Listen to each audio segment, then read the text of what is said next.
Pwede ba masabihin mo sa iyong katabi, I am an overcomer. I am an overcomer. I am a winner, not a loser.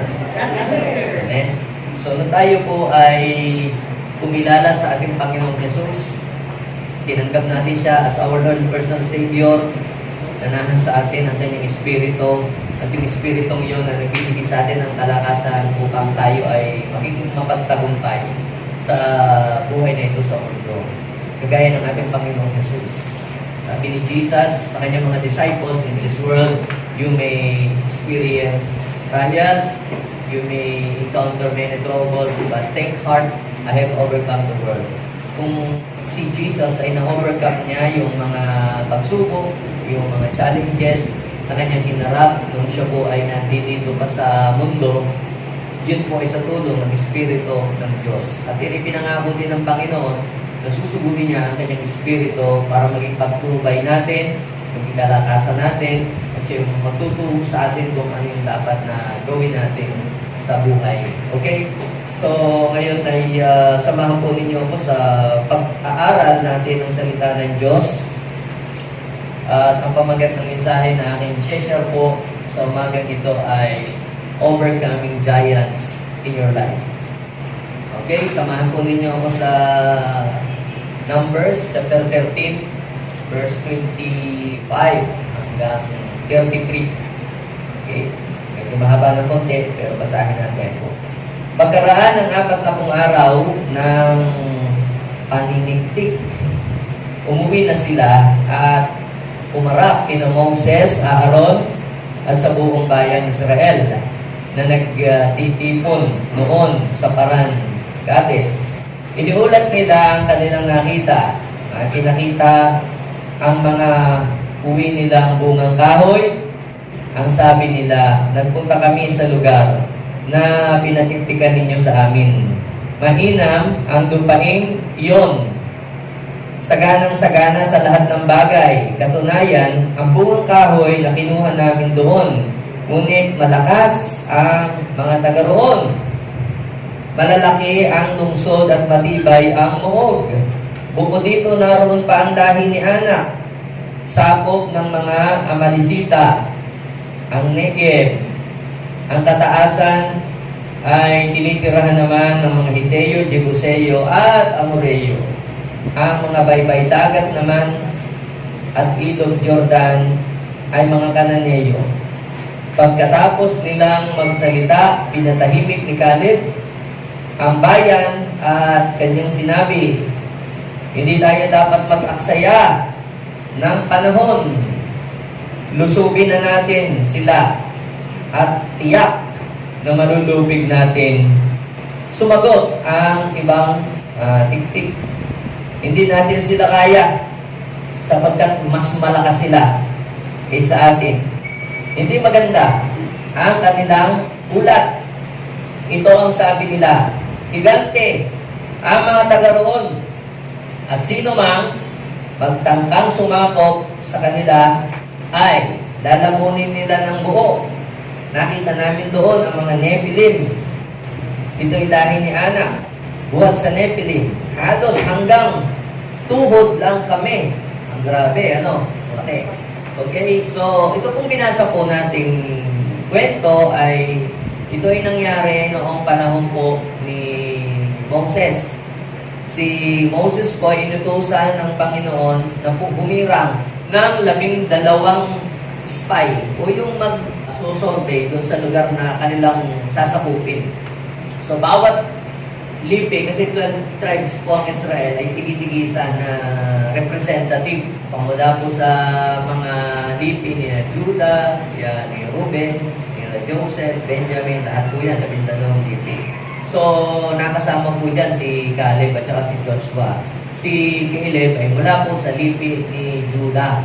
At si si Joshua ay mula sa lipi ni Abraham. So, sino yung magka-partner na dalawa? And the rest, hindi ko alam kung sino yung mga magka-partner pang iba. So, dalawa sila na nagsuri doon sa place na kanila pong pupuntahan. Ngayon, pagkalipas po ng 40 days ng kanila pong pag-i-spy, doon sa place na kanila pong sasakupin, ay nag-report yun pong mga spy na yun. Kanya-kanya po silang report. Iba yung ni-report noong 10 at iba yung in-report naman ni Joshua at saka ni Caleb. Yung mga in-report nila Joshua at saka Caleb ay mga ganda. At nakita po nila na mainam yung lugar, nakita po nila na yung place ay maraming mga pagkain, sagana sa lahat ng bagay. Samantalang, yung iba po, nakasama niya, iba ang nakita.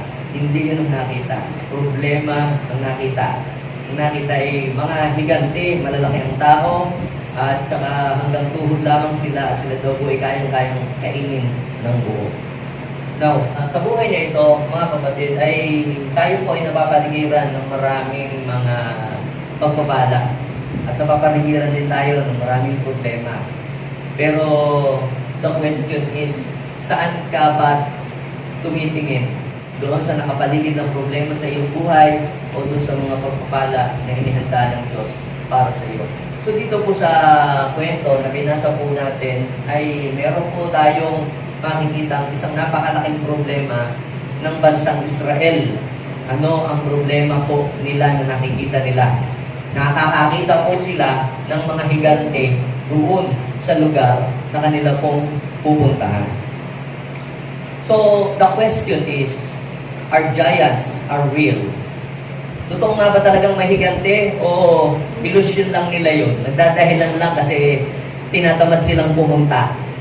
Sa Bible po, kapag binasa ninyo po ang story ng Bible, bago po nagkaroon po ng baha, ay meron na pong sinabi ang Biblia na meron pong mga giants yung panahon na yun. Hindi pa po nagkakaroon po ng flood, ay meron na pong mga higante. Pag binasa po ninyo yung Genesis chapter 6, verse 3 hanggang 5, sinabi ni Yahweh, hindi ko ipahintulot na mabuhay na matagal ang tao sapagkat siya'y makalaman. Hindi nalalampas sa 120 taon ang kanyang buhay sa daigdig. Tingnan nyo sa verse 4, mula noon lumitaw ang mga higante. Ito ang supling ng mga anak ng Diyos, yung mga fallen angel. At sila po ay nakapangasawa ng mga tao. Ang mga higanting yun po ay tinanghal na mga takilang bayani ng kanyang pong kapanahunan. At nakita ng Panginoon na sobra na po ang kasamaan ng mga tao. At wala na pong iniisip kundi pawang kasamaan. Kaya alam niyo po ang ginawa ng Panginoon? Pinalubog niya sa baha ang buong daigdig. Para yung pong mga masasama ay kanya pong hatulan. At ang sabi po ng Bible, mula po dun sa pinakamataas na bundok ay 25 feet pa ang itinaas ng tubig. Bakit ganon? Sapagkat ang mga giants po ay matataas po sila. So kinakailangan mas mataas pa sa pinakamataas sa bundok yung baha upang pati yung mga giant na yon sila po ay mga lunutin. So noong panahon po ni Caleb ay nag-i-exist pa rin yung pong mga giants. So, ibig sabihin ay meron pa rin naman na lahi.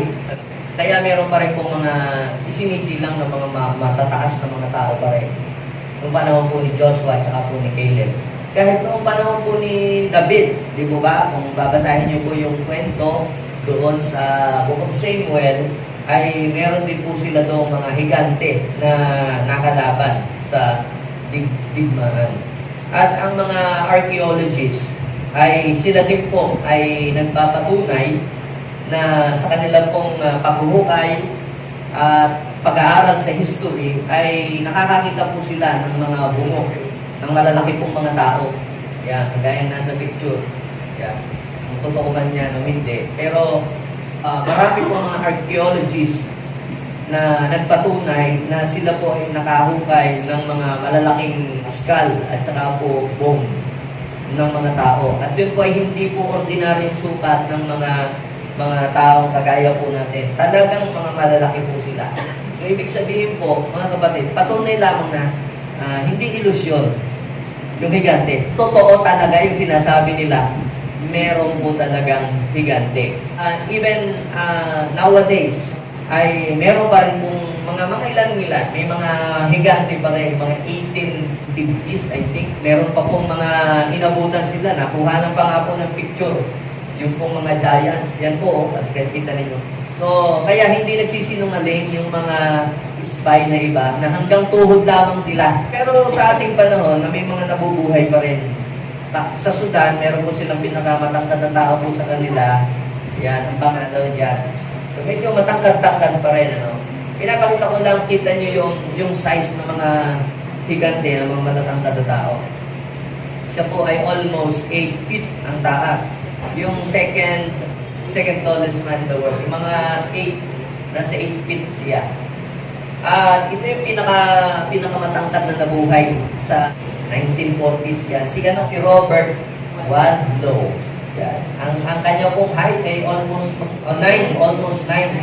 Kita niyo naman po, mga American women po yan, pero pansinin niyo, bakit ko po ito ipinakita sa inyo? Ano?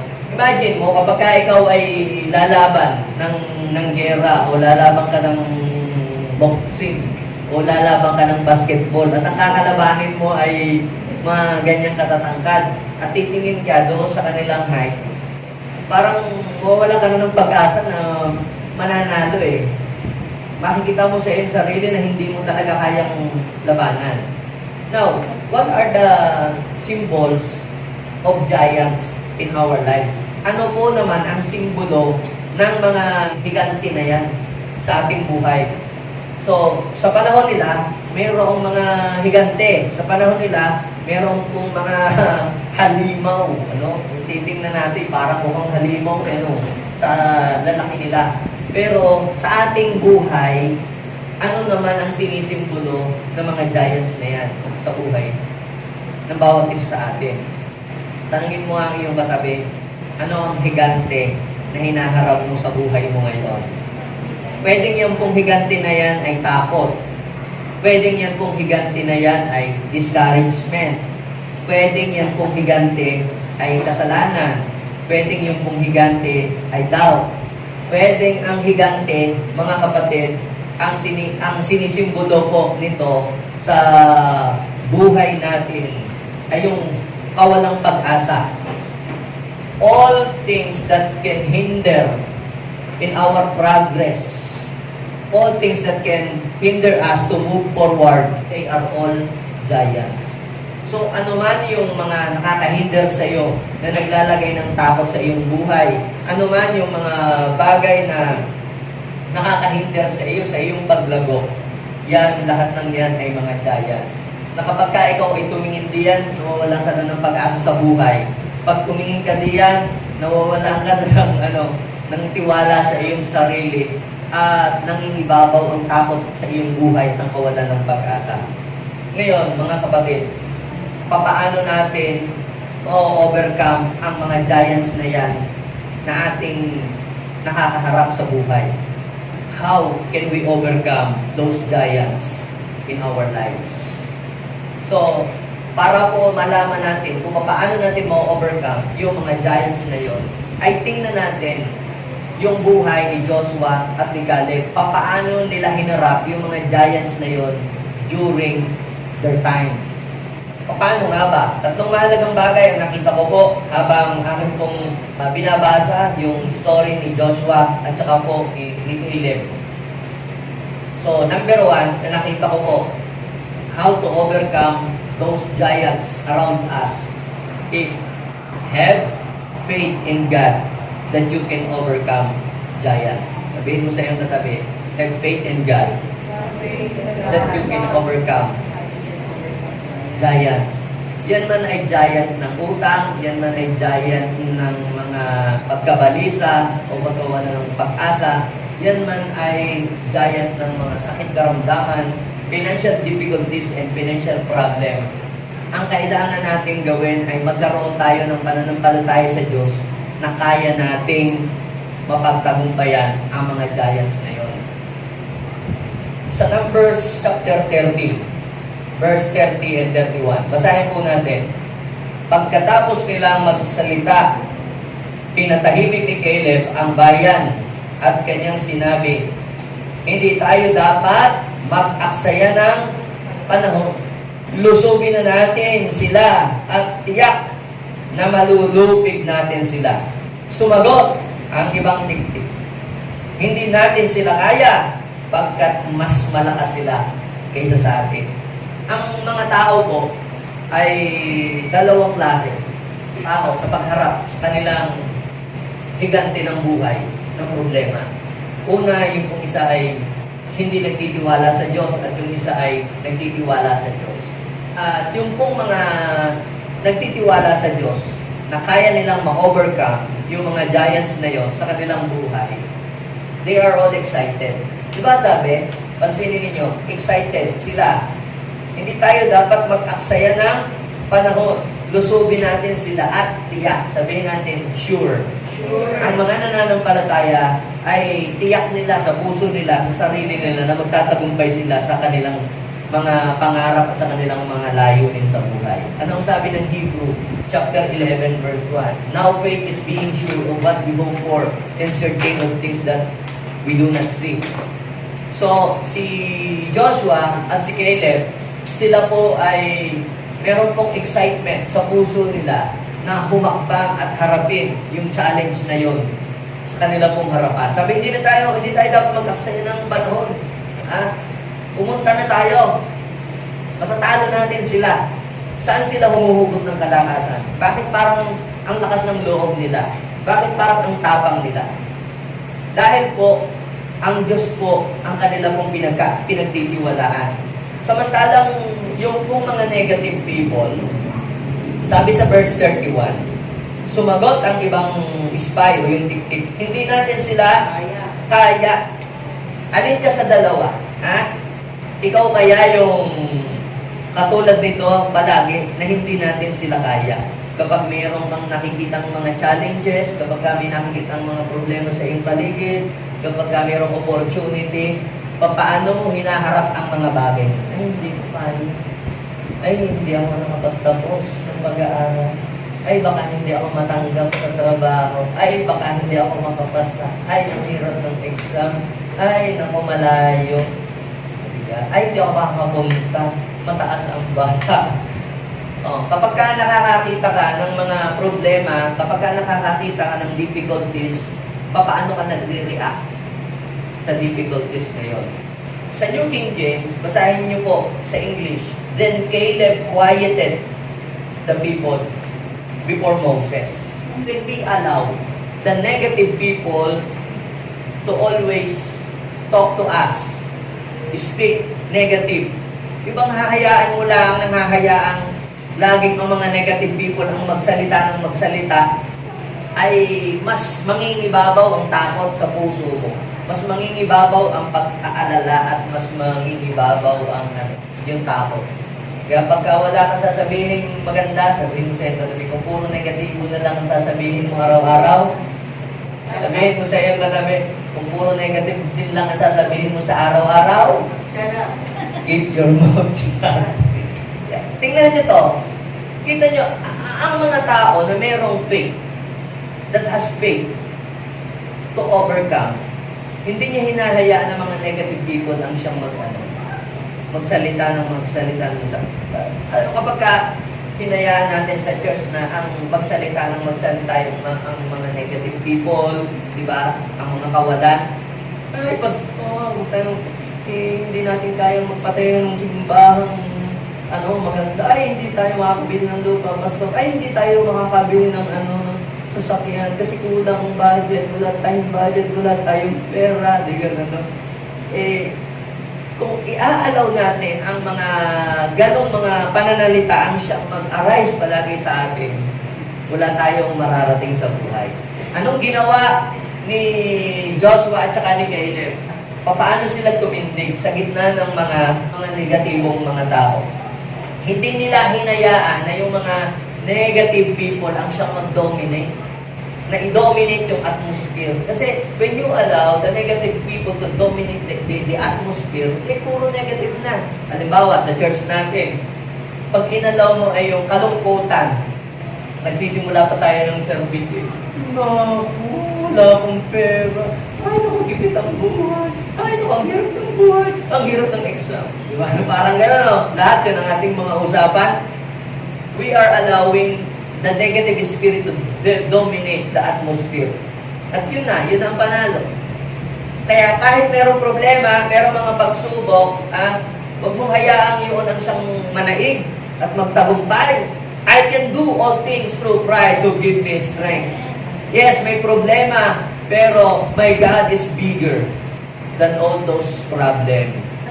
Kapag kami nakikita ang mga pangit na sitwasyon, then tinatapatan mo ng mga pangako ng Diyos, you are allowing the Spirit of God to dominate the atmosphere.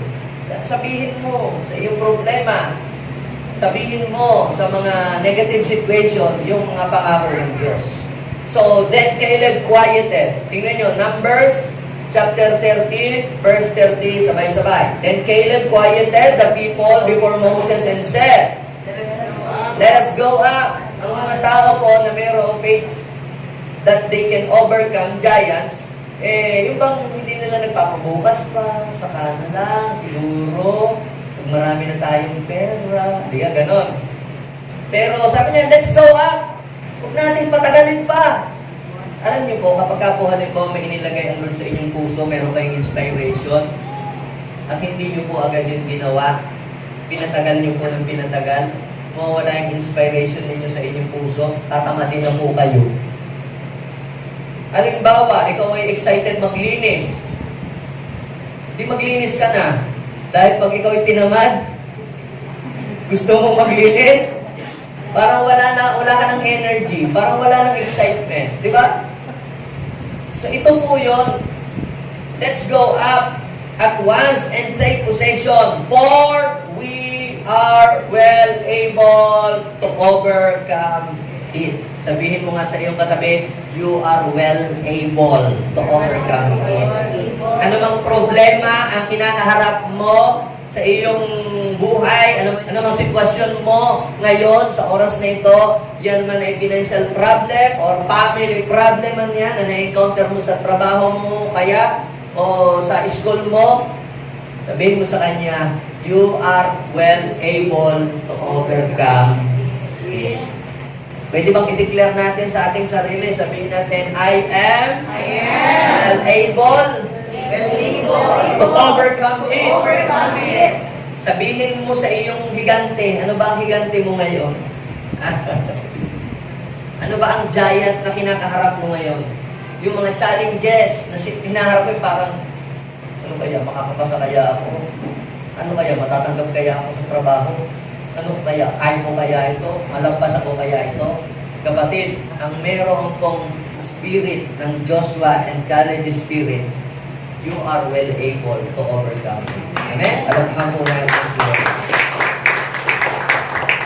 Pero ang sabi po ng mga negative people, but the man who had gone up with him said, we are not able. Yung mga taong mga walang pananampalataya, ang lagi niya sabi, hindi ko kaya, mahirap, wala akong natapos. Pero yung mga may pananampalataya, ang kanilang sinasabi sa kanilang mga challenges, we are well able to overcome it. I can do all things through Christ who give me strength. Something like that. Sabihin nga natin, I can do all things through Christ who give me strength. So yung pong mga tao sa paligid ni Joshua at ni Caleb, ang tinitingnan po nila ay yung mga negative. Hindi nila po tinitingnan kung ano yung kayang gawin ng Diyos sa kanila pong mga buhay. Maging si David. Si David din po ay isa pong halimbawa ng mga tao sa Biblia na kinikilala na giant slayer. Si David, saan siya nagmana? Bakit siya ay mayroong tapang at lakas ng loob na humarap sa higante? Siya po ay nagmana sa kanyang ninunong si Caleb. Si Caleb ay from the tribe of Judah. Si David also, saan siyang tribu galing? sa tribe din ni Judah. 1 Samuel 17, verse 45 hanggang 47. Tingnan nyo to Sumagot si David, ang dala mo ay tabak. Ito yung nagharap na sila ni Goliath at saka siya. Nagharap silang dalawa. Tinawanan nga siya ng higante. Tinawag pa siya putong lupa. Pero paano hinarap ni David yung giant na yon? Sumagot si David, ang dala mo ay tabak, sibat, at ngunit lalabanan kita sa pangalan ni Yahweh na makapangyarihan ng Diyos ng Israel na iyong hinahamak. Tingnan niyo, paano niya hinarap yun? Hinarap niya ng may pananampalataya. Meron po siyang faith that he can overcome giants. So sabi niyo po dito sa verse 46, ngayong araw na ito, ibibigay ka niya sa aking mga kamay. Bababagsakin kita, pupugutin ko ang iyong ulo at ipapakain ko sa mga ibon at sa mga mababangis na hayop, na maambang kayo ng mga kawal ng hukbong Filisteo. Sa gayon, malalaman ng buong daigdig na may Diyos ng Israel at makikita ng lahat ng mga naririto na makapagliligtas si Yahweh kahit walang tabak at sibat. Kay Yahweh ang labanang ito at ibibigay niya kayo sa aming mga kamay. Tingnan ninyo po, pansinin niyo, a person that have faith in God that they can overcome, hindi lang po sila naniniwala sa Diyos, kundi hindi pa nangyayari ang isang bagay, hindi pa nagaganap hindi pa nangyayari isang bagay, pero sinasabi na nila ito. Makikita niyo po ba? Yung hindi ka pa nakakatapos ng pag-aaral, pero sinasabi mo na, makakatapos ako ng pag-aaral, makapag-graduate ako. Sabi ng mga hindi na ng palataya, yabang mo naman, huwag ka namang magsalita ng patapos. Makakapag-abroad ako. Sasabihin naman ng mga hindi na nananampalataya, yabang mo naman, alam mo kung sino. Tatanungin ko po kayo, mayabang ba si David? Ano ang sabi ni David? Hindi pa nangyayari, hindi pa sila hindi pa sila nagbubuno. Hindi pa siya nakakakuha ng tirador. Hindi pa siya nakapaglalagay ng bala sa tirador. Pero may sinasabi na siya. Hindi pa nangyayari, pero sinasabi na niya, pinaniniwalaan niyang mangyayari. Nakukuha mo ba ninyo ang ibig sabihin? Kaya, nagsisimula ka pa lamang mag-apply, dapat ay meron ka ng Spirit of David. Matatanggap ako. Diba? Nagsisimula ka pa lang mag-take ng exam, pasado ako. Diba? So, tingnan ninyo, sabi po dito sa verse 45, sumagot si David, ang dala mo ay tabak, sibat. Pero lalabanan kita sa kapangyarihan ng Diyos. Saan nagtiwala si David? Hindi sa kanyang lakas. Saan siya nagtiwala? Sa tulong ng Diyos. At ang sabi niya, ngayong araw na ito, ibibigay ka ni Yahweh sa aking mga kamay. Hindi pa nangyayari pero sinasabi niya, meron na agad siyang deklarasyon. Ibibigay ka sa akin ng Diyos sa aking mga kamay. Meron akong isang kaibigan namin. Yung kaibigan ni Kuya Apple, kasi si Kuya Apple ang nag-design po sa kanya. Ito po ay player po siya ng Dart Philippines, yung sumasali siya sa Dart. Ngayon, bang palaro yung regional. Ngayon, hindi pa nagsisimula ang yung labanan. Pumunta po siya sa States. Sabi niya, aakyat ako mamaya dito para ako ay makareceive ng medal. Ako ang magcha-champion. Pero hindi pa po nagsisimula ang labanan. Alam niyo po, nung magkaroon nga po ng laban, siya nga po ang nanalo. Ano pong ibig kong sabihin? Ang pananampalataya, hindi lamang yung ikaw ay naniniwala, kundi ipinapahayag mo ng may pananampalataya kung ano yung pinaniniwalaan mong magaganap sa iyong buhay. Kaya sabihin mo sa iyong katabi, huwag kang matakot na sabihin kung ano yung iyong pinaniniwalaan. Dahil yun ang tunay na magaganap sa iyong buhay. Amen? Si David, hindi siya nahiya na sabihin Sabi mo nga sa iyong katabi, huwag kang mahiyang sabihin kung ano yung mga pinananampalatayanan mo sa iyong buhay. Si Joshua at si Caleb, hindi siya nahiya. Matatalo natin sila. Tutulungan tayo ni Yahweh. Kasama natin ang Diyos. Tingnan ninyo po yung Numbers chapter 14, verse 9. Magtiwala kayo sa Kanya at huwag matakot sa mga taga roon. Ito pa ang isa pong nakita, no? Hindi lang basta nagdideklara yan na may gagawin ng Diyos, makakapasa ako sa exam, makapag-abroad ako, magkakatrabaho ako, magkakabahay kami, magkakabila ako ng sasakyan. Hindi lang more on declaration siya ng declaration. Ang mga tao po na mayroong pong faith that can overcome, sila po ay encourager din ng pananampalataya ng iba. Tingnan ninyo, ano po ang sabi? Magtiwala kayo sa Kanya at huwag matakot sa mga taga roon. Madali natin silang magagapi pagkat kasama natin si Yahweh. Samantalang sila'y wala nang mapangangalo. Ang mga tao po na full of fear, wala po silang power to encourage others. Hindi po sila nakakapag-impart ng kalakasan, kundi ang kanila pong ini-impart ay takot at pag-aalala. Pero yung mga tao po na may pananampalataya, hindi lang po yung sarili nila ang kanilang kayang palakasin, kundi yung ibang tao ay napapalakas din nila. Kaya pag na-develop sa atin yung pananampalataya na kagaya ng kay Caleb, na hindi po natatakot sa pagharap sa mga challenges, you will become a blessing to other people. Kaya mo yan, malalampasan mo yan.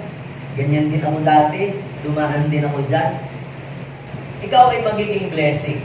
Sabi niyo po yung Joshua chapter 14 verse 12. Nag-usap si Joshua, ito yung wala na si Moses.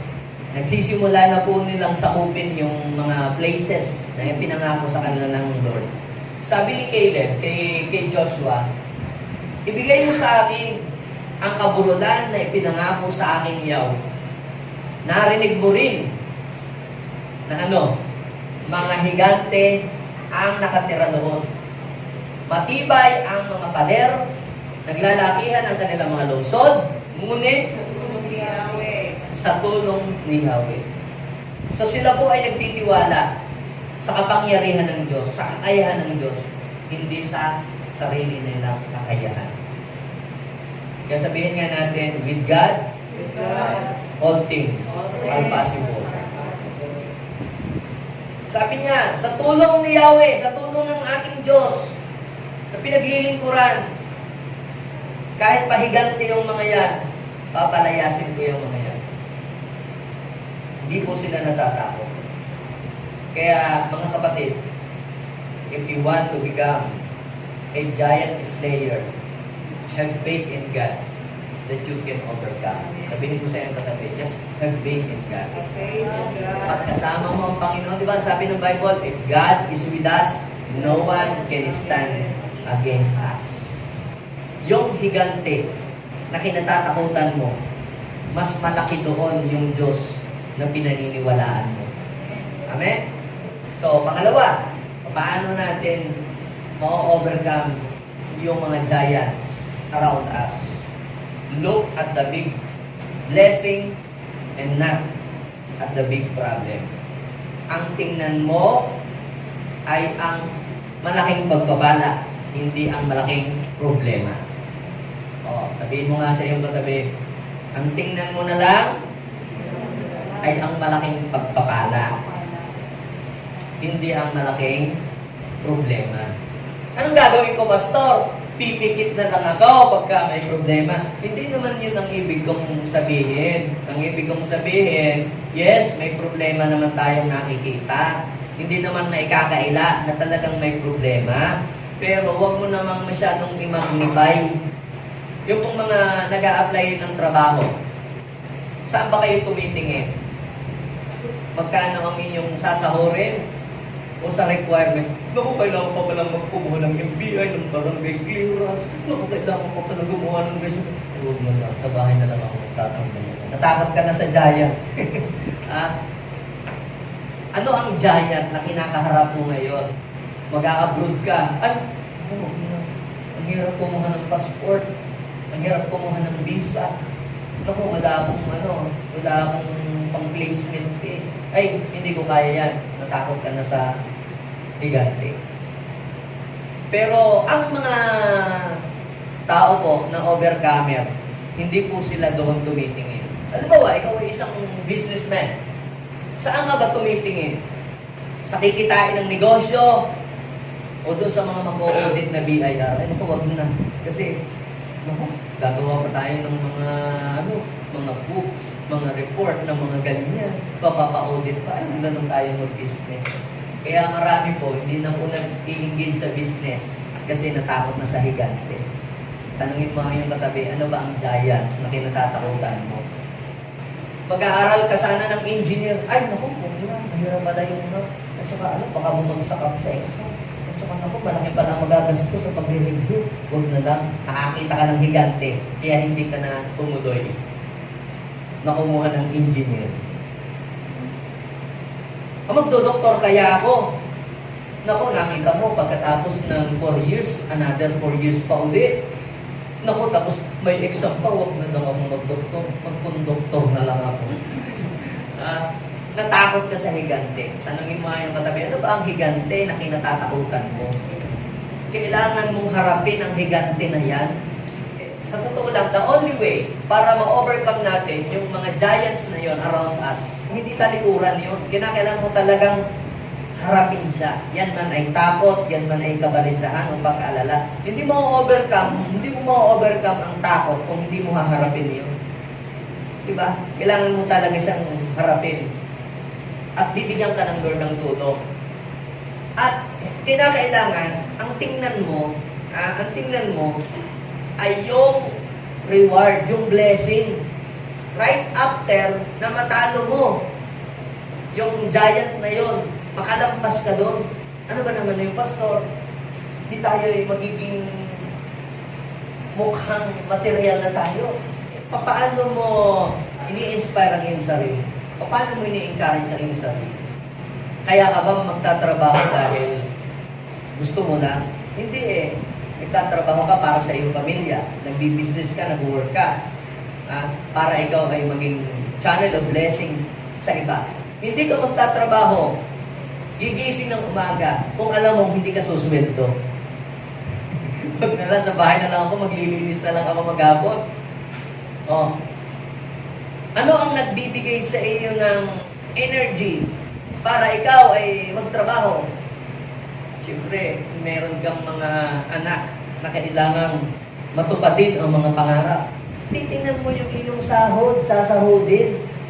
Sa Numbers chapter 13, basahin yung Numbers chapter 13, verse 27 and 28. Sabi nila, nagpunta kami sa lugar na pinatitiktikan ninyo sa amin.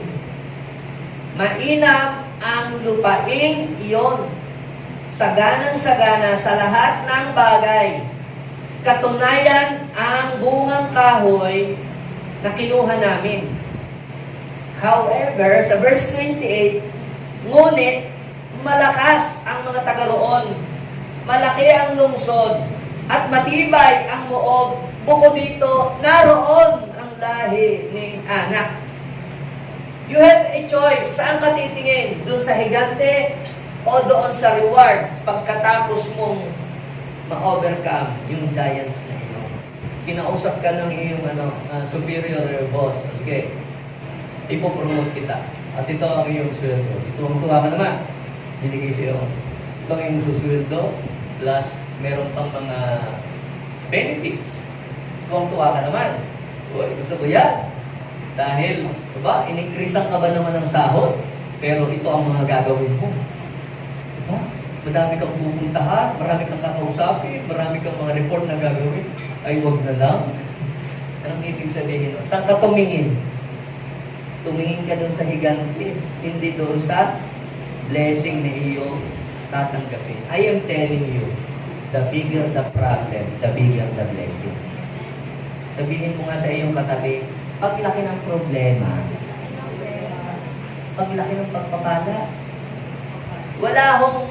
walang blessing na malaki kung walang malaking problema.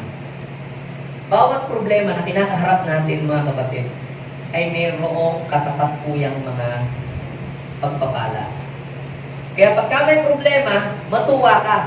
Siguradong may blessing. Pag malaki ang problema, malaki din ang blessing na darating. Kaya sabihin mo nga sa iyong katabi, pag may malaki kang pagsubok, may malaking pagpapala. May malaking pagpapala. Minsan, hirap na hirap. Hindi mo na alam kung anong gagawin. Yung parang gusto mo nang mag-give up sa buhay mo.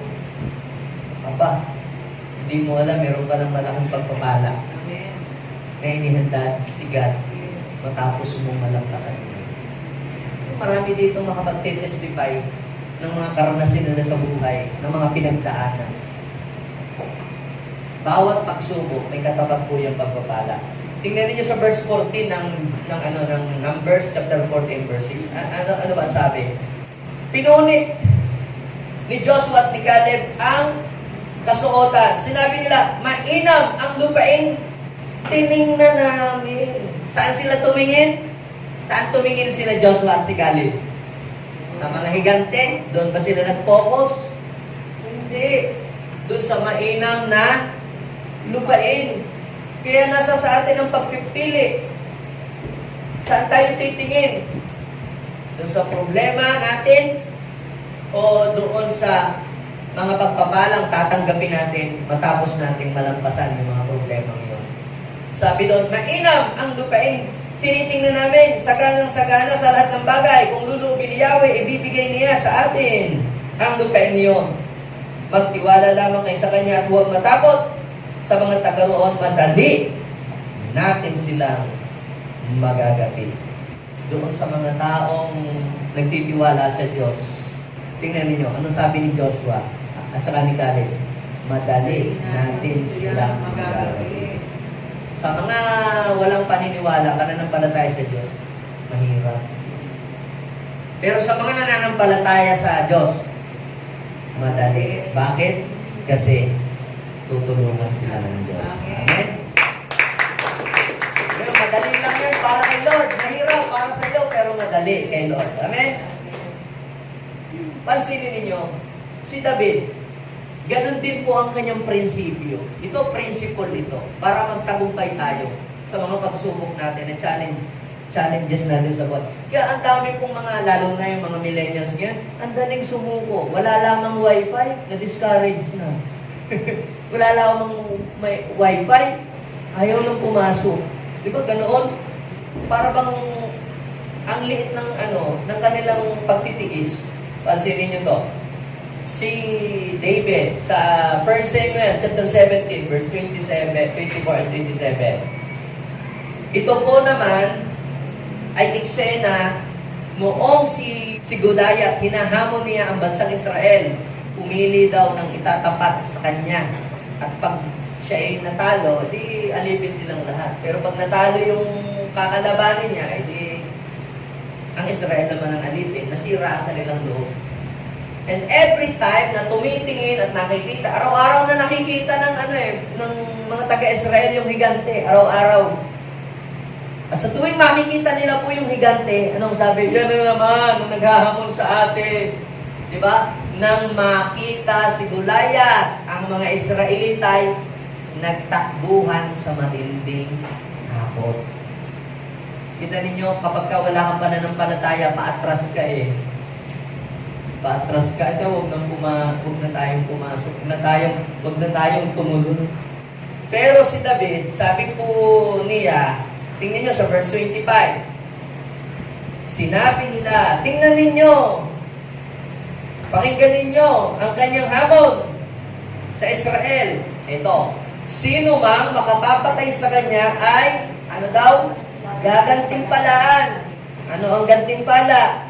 Bibigyan daw ng kayamanan, ipapakasal daw sa prinsesa at ang buong sambahayan niya ay hindi na pagbabayarin ng buwis. Mayroong matinding blessing na matatanggap sa sino mang willing na makakaharap doon sa higante na yun. Yung mga tao, nagtatakbuhan. Bakit? Saan nakatingin yung mga tao? Sige nga, nakatingin sila sa higante. Pero si David, bakit hindi siya natatakot? Hindi siya sa higante nakatingin. Siyempre una, sa Diyos siya nakatingin. Pangalawa, paano mo imo-motivate ang iyong sarili para humarap ka doon sa giant problem? Una, have faith in God that you can overcome para ma-motivate mo yung sarili.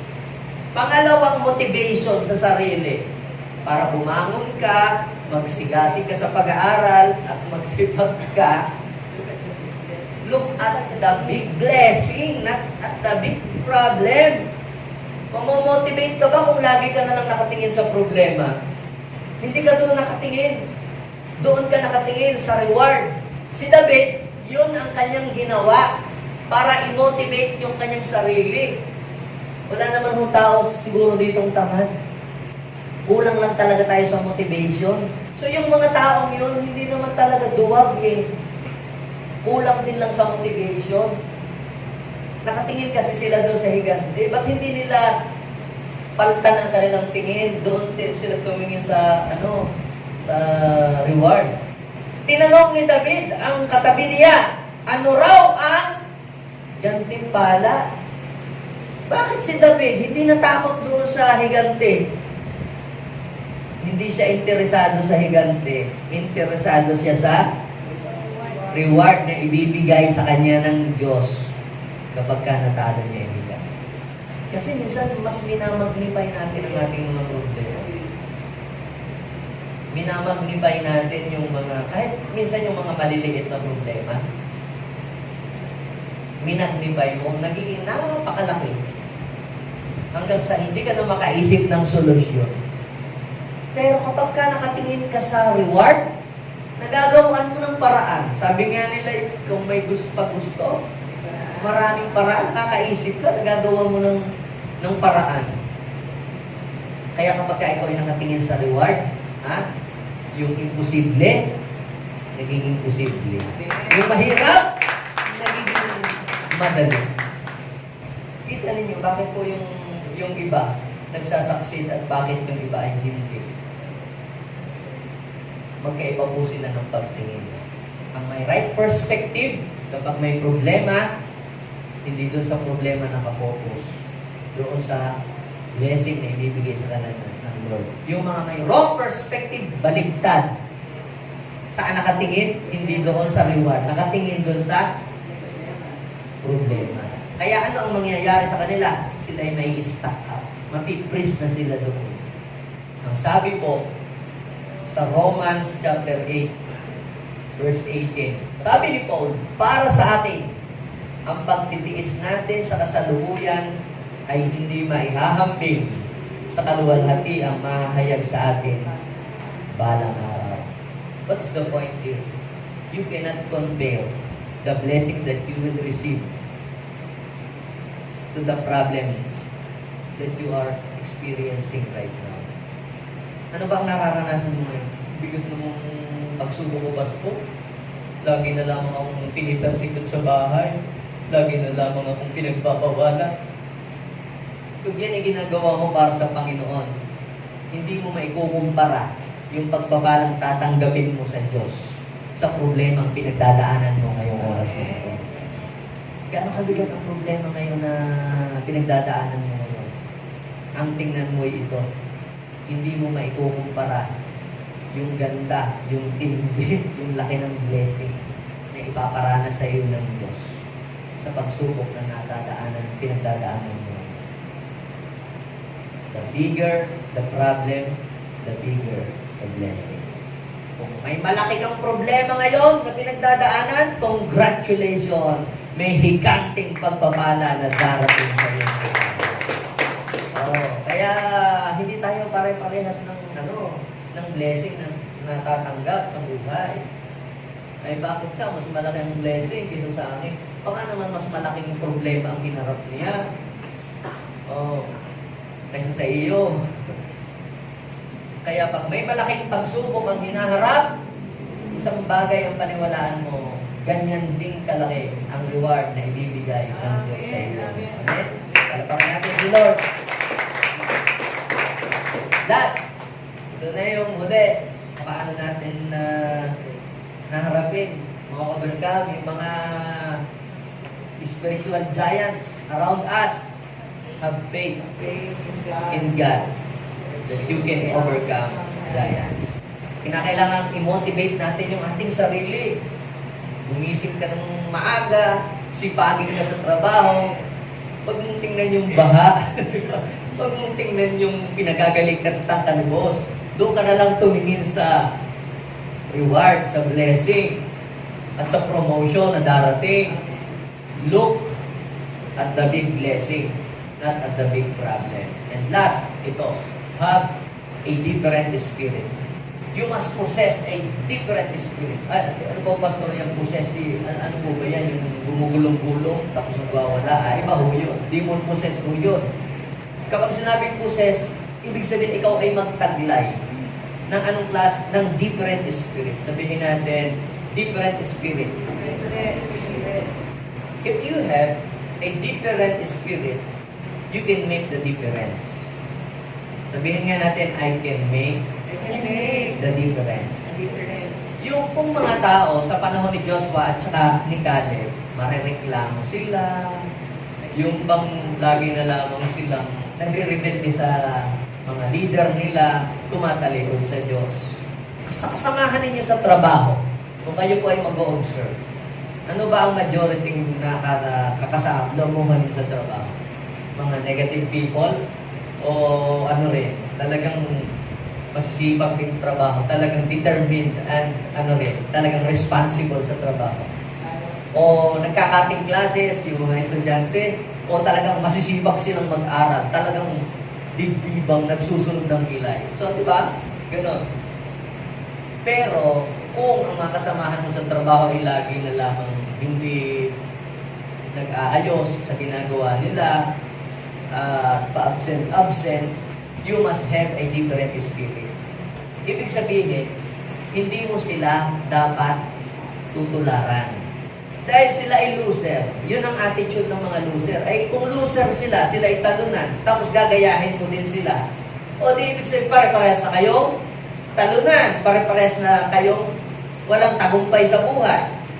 So kapag sinabing different spirit, hindi mo gagayahin kung ano yung hindi mabuti at hindi tama na ginagawa nila.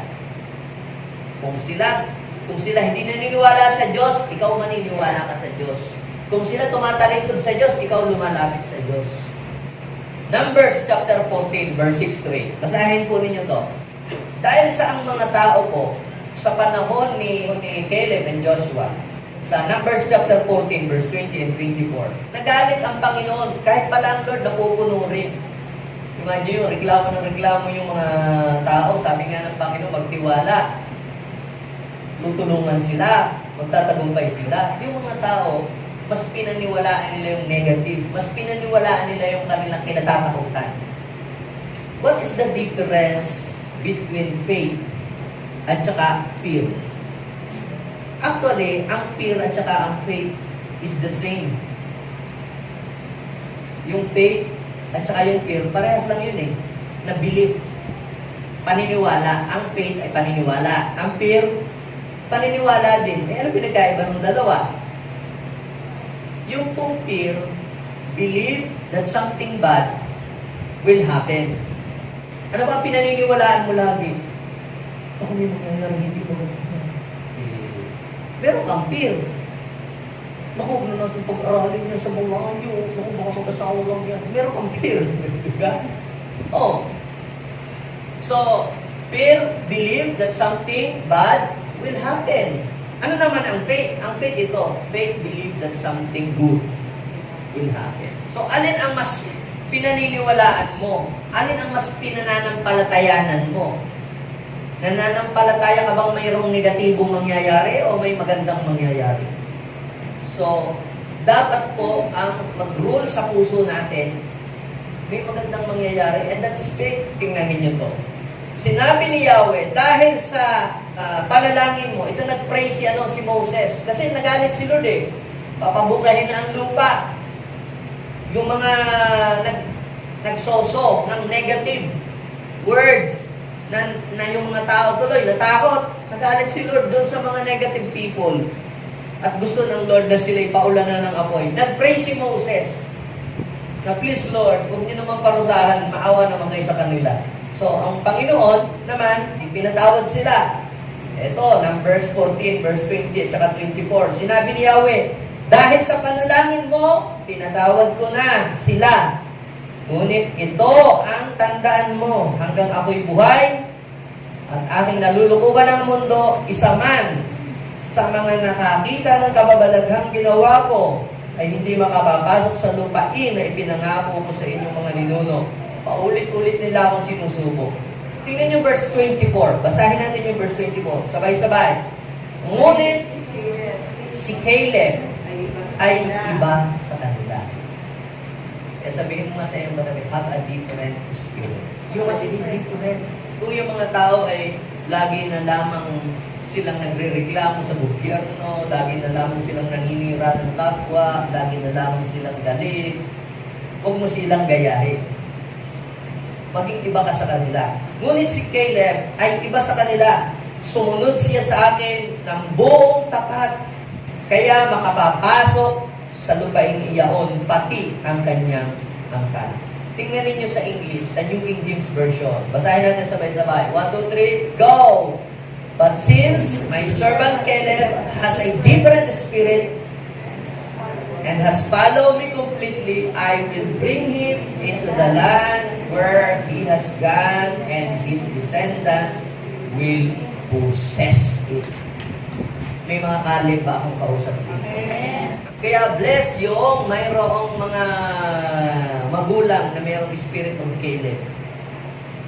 May pananampalataya at pagtitiwala sa Diyos. Bless yun. Bakit? Sabi ng Panginoon eh, dahil sa pananampalataya ni Caleb, si Caleb ay mayroong different spirit, hindi ginaya yung mga taong nagrereklamo lagi sa Diyos at tumatalikod sa Diyos, pati ang kanilang mga anak, ang kanilang mga descendants ay blessed. Kaya alam niyo po, makikinabang pala yung mga anak-anak natin at mga apo-apo natin. Hindi lamang tayo, kundi yung mga susunod na generation.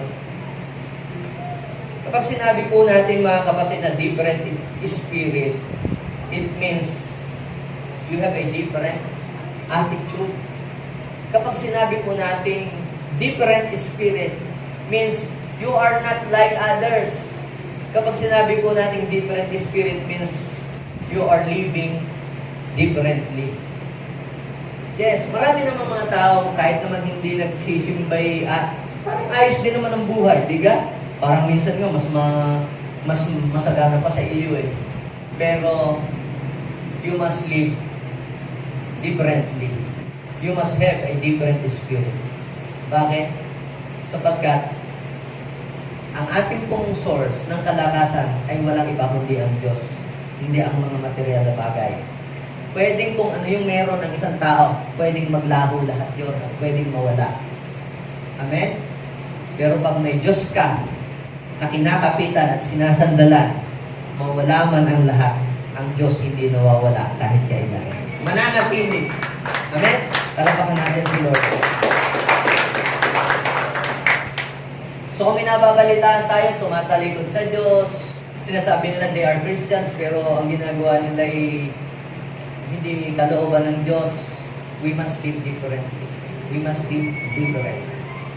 Hebrew chapter 10, verse 39, hindi tayo kabilang sa mga tumatalikod at napapahamak, kundi sa mga sumasampalataya sa Diyos at naliligtas. Meron po ba akong mga giant slayer na kausap sa oras na ito? Tumayo nga po ang mga giant slayer. Habang tayo ay tumitindig ngayon, hindi ko po alam kung ano yung mga higante na nakikita nyo ngayon sa harapan nyo. Mga estudyante, maaaring ang giant na hinaharap ninyo ngayon ay ang inyong pambayad sa inyong exam o ang inyong pambayad sa school o ang inyong mga utang. Maaaring ang giant na nakikita nyo ngayon ay meron po kayong sakit o meron kayong mga karamdaman. Maaaring ang giant na nasa harapan nyo ngayon ay meron po kayong malaking problema. Meron po kayong takot. Hindi ko po alam kung ano yung giant ninyo. Kaya lamang po ang nakakaalam nyo na dahil po doon ay hindi po kayo makamove forward. Parang nahihirapan po kayong kumilos. Parang hindi po kayo malaya. Parang hindi po kayo masaya. Pero sa oras na ito, hilingin mo sa Panginoon na bigyan ka ng lakas to overcome those giants. And right after that, just look at the blessing, not at your problem.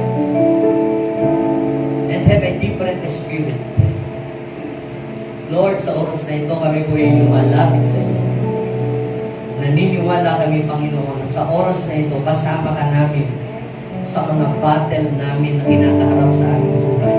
Lord, iba't iba ang battle na kinakaharap ng iyong mga anak. Some of them sa kanilang pamilya, some of them sa pag-aaral, ang iba ay sa ministry, ang iba, Panginoon, O Lord, ay sa kanilang business, sa kanilang career, Lord. Iba-iba.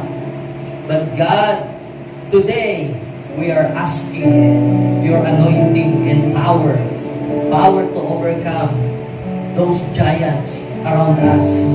Lord, we will stand like Joshua, like Caleb, Panginoon. At hindi kami, Panginoon, papayag na madadaig kami ng mga higanting yan. Lord, kung paanong sina Joshua, sina Caleb ay hindi natakot sa mga higante dahil sila ay may malaking Diyos. Gayon din kami, Panginoon, hindi kami matatakot, O Lord, na mangarap. Hindi kami matatakot na pag-aralin ang aming mga anak sa magandang school. Hindi kami matatakot na pakuhanin sila ng kurso. Hindi kami matatakot, Panginoon, O Lord, na mangarap na magkaluma, magkabahay, Panginoon, dahil may malaki kaming Diyos na magbibigay sa amin, O Lord, ng tagumpay. Lord, salamat sa buhay ng inyong mga anak. Lord, mag-raise up ka ng mga giant slayer, Panginoon. Mag-raise up ka ng mga giant faith sa lugar na ito, Panginoon. God, alisin mo ang takot sa puso ng inyong mga anak. Alisin mo ang kabalitaan, ang pangamba sa kanilang buhay. At mula ngayon, maghari, Panginoon, O God, ang kagalakan sa puso ng bawat isa, Panginoon. Maraming salamat. Pwede bang sabihin po natin, Panginoong Jesus, maraming salamat po sa iyong salita na nagbibigay sa akin ng gabay kung paano ako umasa at magtiwala sa iyong kakayahan. Maraming salamat po. In Jesus' name, Amen. Ako lang ang magpe-pray, Lord, I declare open heaven. Idinideklara ko, Panginoon, ang mga giant blessing, Panginoon, ay mararanasan ng inyong mga anak. Lord, mga malalaking pagpapala ang ipagkakaloob mo po sa kanila. Mga malalaking mga kliyente doon sa mga nagninegosyo, Lord God. Mga giant client, Panginoon, O Lord. Giant blessing ang darating sa kanilang mga buhay. Mga higanting pagpapala ang darating sa kanilang buhay. This is our prayer, Lord. In Jesus' name, Amen and Amen.